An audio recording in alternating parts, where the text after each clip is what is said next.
it's like we're looking at polls right before Rutherford B. Hayes gets elected, and we're like, all right, Rutherford, he's doing okay. He's beating whoever, other guy's irrelevant. I don't even know who cares. Not a goddamn chance. Probably some oil baron I've never fucking heard of in my life. But anyway, not to besmirch Rutherford B. Hayes' triumph in the election, but I digress.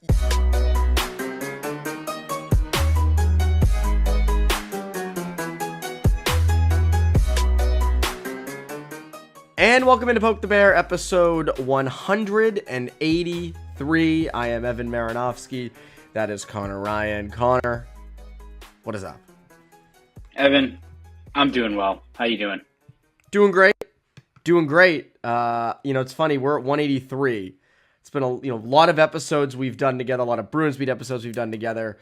I think by the time GTA 6 comes out, we'll be at like 500 episodes when it comes out. I think so. In 2025, GTA 6. Did you see the trailer for that? I mean, of course. I think everyone has seen it at this point. I mean, how can you not be hyped? Again, it's not going to be. It's what do they say? 2025. It will be like January 25, and then it'll be December 25, and you'll tell yourself like, "Oh, okay, we'll get it for the holidays." It's coming out like 2028 or something like that. It's gonna be like McAvoy's last year of his contract, and then GTA 6 will drop. Yes, exactly. I agree with you. It's funny. It's weird because GTA 5 came out in 2013. I was a freshman in high school, so it's weird now that it's like. I don't like that at all. No, but you were in college. Okay, it's not that far off, but still, I mean, lots of time has passed between then and now. So it's very interesting to look back and be like, damn, like it's just it. And you know what? It's a quality game though. I'll say it. Like Call of Duty comes out every year with basically the same game. The NHL franchise, and most of those sports franchises come out with a game every year. And it's the last game reskinned. So it is nice to see a developer actually give a shit about the game and make a cool game. So I'm excited to hop on GTA 6 with the lads. 2025, what will the world look like? It's going to be, maybe I'll be married with 5 kids by then. Who knows? So, I mean, you never know. You'll be married by then. I will be. I'm trying to do the math on your part, but that's why we don't get paid to do the math, Evan. That's why we get paid to write. Exactly. That's all we do. We get paid to write and opine and talk and give the people our takes. Speaking of giving people takes, we're recording at a weird time. I think this is like the second week in a row. They don't really play in the middle of the week. So we're recording between games. We did a lot of current stuff on Bruins Beat on Monday. So you had the bright idea of let's look back at our predictions. We're 2 months into the season. I feel like that's a good barometer of sort of where we're at in terms of our predictions. So we're going to give a couple each, or that we had, and we're going to revisit them and either pat ourselves on the back or give excuses as to why they didn't work out. So Conor, I will let you go first. What was a prediction that you nailed from the jump? Yeah, the one I'm leading off with is Matthew Poitras plays the whole season with the Bruins. I think when I first dropped this prediction, it was still like you didn't really know what exactly it was going to be. I think it was still midway through the preseason. He looked good. You don't know whether he's going to stay there the whole year. I think so far he's a guy that's going to be up here the entire season. I mean, they committed to him there, and he's proven it. I think that, again, you go through the ups and downs, as is the case with every young player who's 19 years old, of how they adjust to the NHL. But I think what stood out to me about Poitras, beyond the fact that he's still producing, he's still on pace for, I think, 38, 39 points, which I think you'll take for a 19-year-old. Every time he hits a bump in the road, yeah, exactly. Every time he hits a bump in the road, you think he's hit a wall, and there's 3-4 games where he's not impacting the game maybe as much as you'd like. He bounces back, which is really impressive for a guy that age of how he's handled that level of competition. So yeah, that's the one I'm going with right now. That one seems like it's panning out pretty well right now. So yeah, Matthew Poitras, I think he's staying here for the long term. Agreed there. I think you're right. I had a Poitras prediction. I went a little further than that. I said not only does Poitras stay past 9 games, but he replaces Coyle in the top 6. That has aged well. It's been bad. I'll give myself some credit there. But Coyle right now, is he second or third on the team in points? I have the thing in front of me. He is third on the team in points with 20 points in 4 games. He's sort of slowed down production-wise the last couple, but for a while there, he was second on the team in points. Poitras kind of been the third line center, so to speak. But again, he's spent time in the top six, and he's produced at times up there. So again, I don't think that's fully wrong. But I think my expectation was he was going to completely replace Coyle, and that has not happened. So I think that's one for mine. One that I got right, I said they'd start off hot. And boy, did they. They started off pretty damn hot. Which, again, I even said it back in October. I think we recorded October 10th. Easy schedule to start. They're going to start hot with that. Now, to their credit, they continued that. It was not just, one stretch. It wasn't just the games against Chicago and San Jose and Anaheim. They actually started off hot for a long time, up until literally last week. So they proved me right there. And again, they're kind of catching fire right now. So maybe that hot streak will continue into a full season of just one big hot streak. But again, I will pat myself on the back. I identified bad teams and said they'd beat them. So I'll give myself credit there. All you can ask for. Of course. And I think that was something that was so important for this team, where there was so much turnover, so many question marks about how they're going to generate offense up front.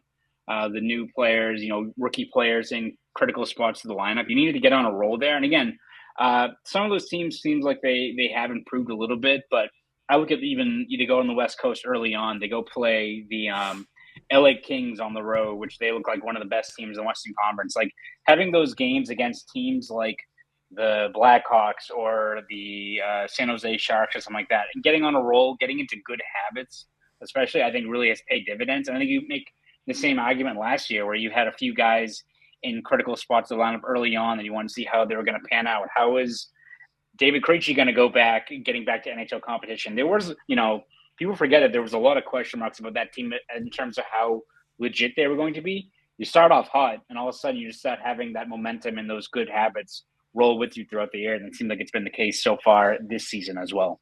And I will also say last season, you and I were on the train early in the season and early in the preseason and end of summer being like, no, this team is good. I don't know why people are saying they're not good. And we were 100% correct on that. Where we did kind of take some fish to the face was in the playoffs. That was one area where maybe that wasn't our best, but that was nobody's best because everybody had them going deep in the playoffs. I don't care what anybody says, especially around here. Everybody had the Bruins going deep. I can't think of a single person who didn't have them going deep. So again, maybe I'm in denial about our predictions. Maybe I just can't accept that I was wrong, but that's okay. So now what's another prediction you would like to revisit? Yeah, I mean, I think one that's looking pretty good so far. Again, I don't think there's any that are have been completely proven yet, but it's all about how they're trending, right? So Yeah, the ones this that is it's like we're looking at polls right before Rutherford B. Hayes gets elected, and we're like, all right, Rutherford, he's doing okay, he's beating whoever other guys are relevant. I don't even know who. Not a goddamn chance. Probably some oil baron I've never fucking heard of in my life. But anyway, not to besmirch Rutherford B. Hayes' triumph in the election, but I digress. You know what's interesting? Us talking about this, there's on HBO Max, or excuse me, just Max now, there is a series done by CNN on these different important elections and interesting elections, presidential elections over the past, in America's history. So they got, Lincoln versus, I think it was Douglas or someone, and they got the guys acting, they've got an actor portraying Lincoln with, everybody like it was in the 1800s. And it's actually interesting. They're 43 minutes long because they're for TV. So they have to be commercial. They've, they don't have commercials in them, but they're built to have commercials in them. And it's actually interesting stuff. I've liked it so far. Before I go to bed, if I have time before every night, I try to watch one because I'm like, oh, I've been inspired by you and your love for presidents. So I'm like, yes, well informed, Evan. This was our Rutherford. This is our Rutherford B. Hayes minute. But no, they don't have one on. By the way, they don't have one on Rutherford B. Hayes, unfortunately. I'm shocked. That's crap. I have absolutely no idea what that man did. Anyway, I digress.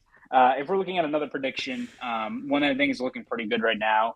I had Pavel Zacha surpassing 65 points. I think he's on pace right now for 65, if I'm not mistaken. So I think when you look at this team and the question marks they had, a lot of it had to do with how Pavel Zacha and Charlie Coyle were going to do in key roles further up in the lineup. And I think that's been one of their fewer concerns so far this year, right? I think we mentioned, it was last week, that when they're in that rut, a lot of the concerns about the offense or the winger or the talent up front had to do with guys on the wing not contributing. Like Charlie Coyle and Pavel Zacha have been pretty steady in terms of what they provided this year. And again, it helps that they've got a supporting cast of guys like Pastrnak and Marchand and DeBrusk and these guys that can elevate them further. But it was another thing to have them replicate that night in and night out. And again, are they Bergeron and Krejci? No, of course not. No one should be asking them to do that in terms of how good they are as two-way players night in and night out. But so far, I think, especially when you look at just what those guys have provided, they've been far from a weak link. And I think Zacha making the most of being maybe that top line of the guy like Pastrnak has been pretty impressive so far. It has. It absolutely has. I want to dive into more and more of these predictions. What's interesting, Connor, is so far we're getting a lot of things right. People should be taking our advice more, especially with going over to our good friends over at FanDuel, because I think we could really help you guys out with in-game predictions and bets and things like that. But before we get into the rest of revisiting our predictions, first, a quick word from our sponsor. Score early this NFL season with FanDuel, America's #1 sportsbook. Right now, new customers get $150 in bonus bets with any winning $5 money bet. That's $150 if your team wins. If you've been thinking about joining FanDuel, there's no better time to get in on the action, NFL. The app is so easy to use. There's a wide range of betting options, including you got spreads, you got your player props, you got over-unders, and more. So visit FanDuel.com/Boston and kick off the NFL season. FanDuel, official partner of the NFL. So, you know what's interesting? Connor, did you see the preliminary roster for USA for the World Juniors team? Did you see that at all? I did. I saw that BU legend Cole Eiserman didn't make the USA team, which was I was pissed. Interesting. I was pissed about that. Very interesting move. I think it's stupid. I think he deserves to be on the team, obviously, but I think they looked at it and said, "Here's a guy who really should only be in the top 6." Or, there's really no reason to have him in the bottom 6. He's just such a scorer. I think they felt that they were older guys, but I still think, come on. The roster, a BU legend, a player like that? Are you kidding me? But I think there was one BU guy on it, Lane Hudson. There were many from Chestnut College, but there was one BU guy in Lane Hudson. So that's not great. Yeah, you guys gotta step it up a little bit. No UMass though. It was unfortunate. There should have been UMass. But anyway, it's a preliminary roster. Doesn't mean that all the BC kids are gonna make it. They gotta make the team first. Predictions wise, for the Bruins, you mentioned Zacha with 65. I had him at 70. Or you said you had him surpassing 65. I had him at 70 points this year. And again, he's not quite on pace for 70, but he's right there. I wouldn't say that I was wrong in that. I think that a quick little spurt of points could knock him back on track to be 70. And again, I think just in general, just to echo what you said, he's still been producing a bunch. He's still pulling his weight. He's still, there's been no, hey, they need to move Zacha out of the top 6. It's worked out so far, and he's been a stable center. So again, I wouldn't put that under one that's wrong. I think probably going to be right long term, hopefully, for Bruins' sake. What was another one I had? I had David Pastrnak at 55 goals. Now, he has 14 in 24 games, I think, right now. So, and he's been producing like crazy points-wise. He's way over a point per game. It's been a lot of assists, actually. So that's a good thing. But 55 goals might have been a bit of a stretch. But I mean, honest to God, with him, like a crazy stretch where he starts just rattling off goal after goal after goal. I don't know if that gets him to 55, but I do think that something over 40 is probably in the cards. I think you had a Pastrnak goal prediction too. I think I had him at 45, which maybe is more realistic. But I think, honestly, this year has been almost as impressive in that he's making a concerted approach to, he's not a one-trick pony in terms of he's just relying on the one-timer. Again, he generates goals off of more than just that. He's so creative with the puck. He's got a really good wrist shot and all those things. But I think he's making more of an effort to be a playmaker, especially on the power play when guys are, devising their whole game plan around taking away that shot on the power play.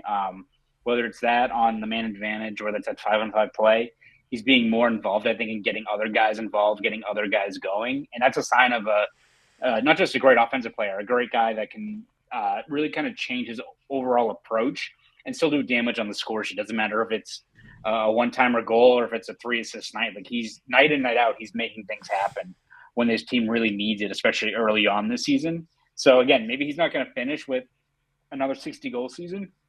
He still has another 100 points off of 40 goals and 60-plus assists. Pretty damn good for what he provides to this team. I would say you take that every single time. Connor, what's a prediction that you have that looks right or wrong from the beginning of the year? One that I'm starting to get a little hesitant looking at it is I had the Bruins trading a defenseman at some point this season. I think it's something where we all look at the logjam of defensemen they have here. You look at guys like Mason Lohrei, maybe other guys that are making a push further down the lineup. It's like, all right, well, again, we looked at how solid Lohrei was during the preseason, during training camp, and like, all right, well, if he's ready in January, February, yeah, move on from a guy like Forward or Grzelcyk or what have you. And I think this revised prediction isn't a result of just Lohrei needing more time, because hell, he could be really good once we get to January, February with more seasoning down there. But I think if any team learns its lesson, I feel like this is the case for every team in the playoffs, save all your defensemen. You're going to need all of them in the playoffs. It's not like guys are really being a weak link out there. So whether it's, you get to the playoffs and you're going to have to rely on a guy like Lohrei or a guy like Shattenkirk or a guy like Ian Mitchell or a guy like Forward or Grzelcyk, all these guys, whoever your top six are, you're going to have to rely on the 7th, 8th, 9th guy maybe to get through a long playoff run. So I understand the numbers game, how it works, but as much as the defense looks like an area that you could easily subtract from if you're trying to inject more youth into the lineup, I wouldn't be so hesitant to do it, especially now from what we've seen from that overall unit so far. No, I agree with you. I mean, you look at what Zadorov got in that trade, a 3rd and a 5th. It's like, if you're going to trade Grzelcyk and you're getting a 3rd and a 5th, I'm all set. I like draft picks, but go a little higher, do a little something more. So I agree with you. I think you need defensemen down the stretch. We've talked about this a lot. You need every option. You need all hands on deck. My guess is come playoff time, like if I'm making a prediction now, my guess is they use more than just the 6 defensemen that start game 1. Ooh, isn't that crazy? But I wouldn't be surprised to see Lohrei in the mix there either. Like, I think they're going to need him and potentially, guys like Ian Mitchell. You want to throw in like a Parker Wotherspoon. You never know, like whether injuries hit or not. So I agree with you. I'm not in a rush to trade to any defenseman. But keeping in the Bruins' own zone, I had Ullmark regressing. I guess this is one that has not looked good so far. I said Linus Ullmark will regress more than we expect him to regress, which has not been the case. He's been pretty strong. I mean, his numbers are solid, picking up where he left off last year, basically. But the second half of that prediction was that Jeremy Swayman takes a step forward and is a little bit better than Ullmark. And that's been the case. Swayman has been the better goalie.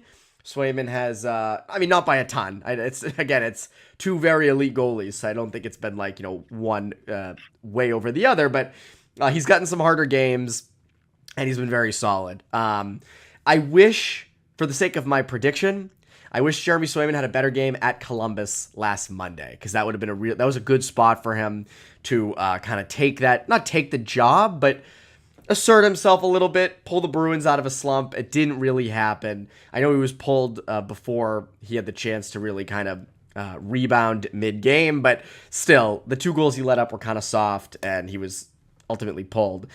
But again, I go back to Ullmark's looked really good, so that's been wrong, but Swayman's looked really good. I mean, I think Swayman, this is the best hockey Swayman's ever played, I think. I mean, I watched him a fair amount at Maine. Obviously, we've seen his NHL career so far. I think this is the best he's ever looked. He looks locked in. So I will give myself like half credit for that take. I don't think that's it's like bad. Yeah, it's like, here you go. So I'll give myself that. I will maybe we deduct a little bit because last year I did say Swayman would be better than Ullmark. So it's kind of like I'm picking up where I left off on a prediction last year that was very wrong. So maybe it's like 40%. Maybe I get 40% credit for that. There you go. I think that's fair. Yeah, I think one of mine I had for the goalies was that Swayman was going to play more than Ullmark, and I think not to say that it was going to be like 65, like a split like that, or what have you, but I thought 55% maybe. It does seem like whether it's just the routine or maybe just the way the vibes are, just keep going back and forth, keep the rotation going. Every time they divert even a little bit, barring an injury or what have you, just keep on trading stats back and forth and keep it going for the entire playoffs. I think when you look at just what's been working for this team, I don't know what it is, but whenever they keep on trading off these starts and having a 50-50 allocation of reps, it just works. So keep going at it. It just works. And I'm talking to someone on Bruins Beat this week, I think, who would disagree with that heavily. So that should be interesting. I'm not going to say who it is yet, but it's an interesting take. This holiday season, you might be looking for nutritious, convenient meals to keep you energized on jam-packed days. Factor, America's #1 ready-to-eat meal delivery service, can help you fuel up fast for breakfast, lunch, and dinner with chef-prepared, dietitian-approved, ready-to-eat meals delivered straight to your door. You'll save time, eat well, and stay on track with your healthy lifestyle while tackling all your holiday to-dos. Too busy with holiday plans to cook, but want to make sure you're eating well?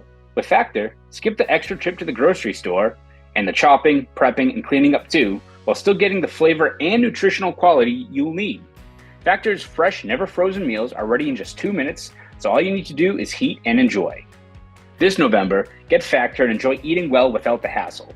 Simply choose your meals and enjoy fresh, flavor-packed meals delivered to your door. Ready in just 2 minutes, no prep, no mess.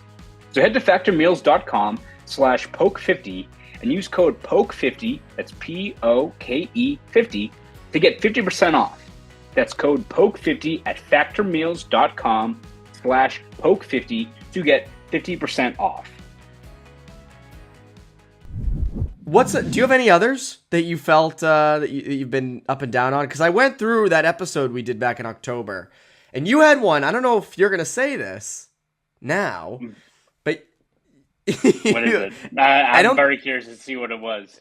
It was an interesting one, and I haven't looked at the stats to see if it's right or wrong, so get ready to Google search something. Yeah. You said the Bruins would lead the league in penalty minutes, which they were, first couple games seemed that like that was going to be the case. Then Lucic got hurt.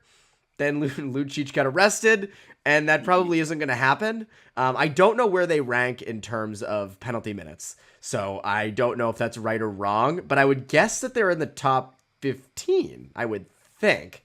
It was an outside the box prediction though, so I like that. I consider that a win, whether that's right or wrong, because that's outside of the sphere of what we would normally do. Yes. So I'm curious to see where they're at.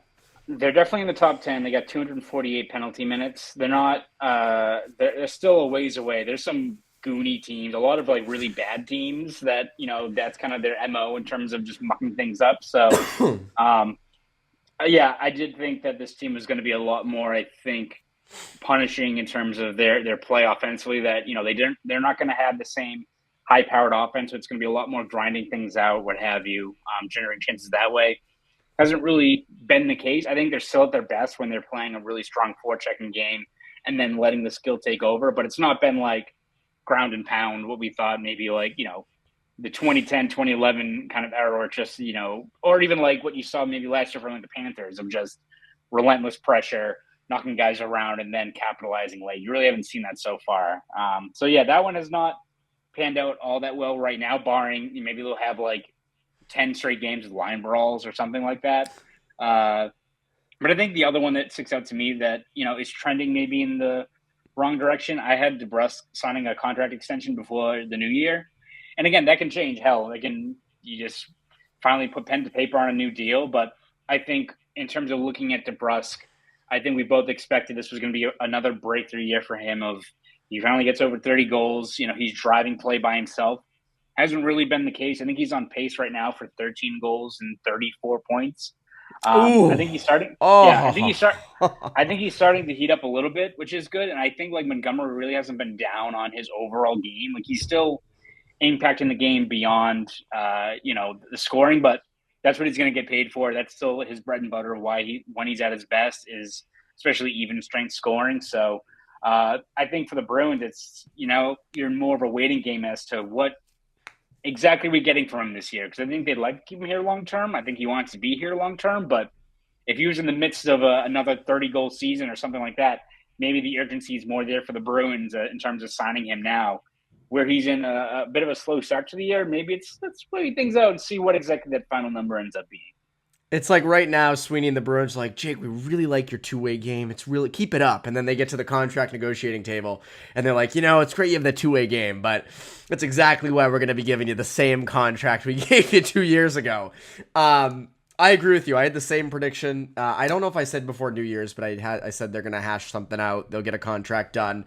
Again, could still happen, but the production has not been there. I think it's sort of been a worst-case scenario, as I've illustrated before, in that, the production's not there, and if it was, you could A, sign him and know that, hey, he's really starting to heat up, but B, if the production was there, you could also say, well, we can trade him and he's going to get a lot in return. I don't know if Jake DeBrusk is getting you all that you thought he would get you before.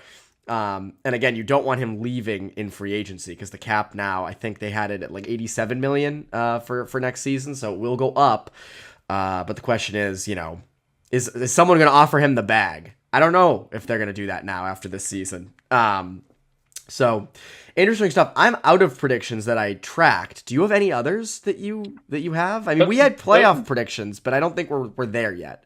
Yeah, I'll say, this is the first quarter of the year. Maybe once we get to the halfway point, we get to the All-Star break, maybe we revisit it again with more looking at the standings-wise, stuff like that. But I think we did a pretty good encapsulation of the fact we've hit on a few. Some maybe aren't turning the right way, but again, it's like the DeBrusk one or the not trading a defenseman, and that can change like that. So yes, we'll see.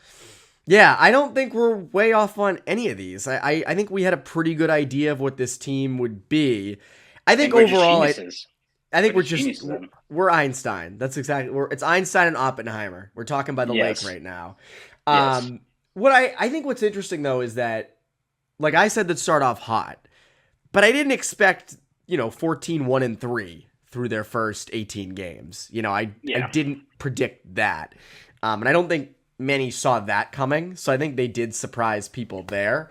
But I mean, we'll probably do another episode on like big surprises this year, but I think our predictions were pretty spot on. We're just all pretty good. Pretty good is right. Connor, now people are reminded of how smart you are and how good you are at predictions, and all of the hockey IQ is just so off the charts. What can people look forward to from you, from your coverage over at Boston.com and the Boston Globe? Yes, you can read all of my brilliant musings about the Bruins and hockey over at Boston.com, where we'll have game recaps, features, columns, breakdowns, all that good stuff over there. And if you want to follow me on Twitter, you can at Conor Ryan _93. Go do all that. That's Conor Ryan. I'm Evan Marinofsky. Poke the Bear listeners. Have a great rest of your week.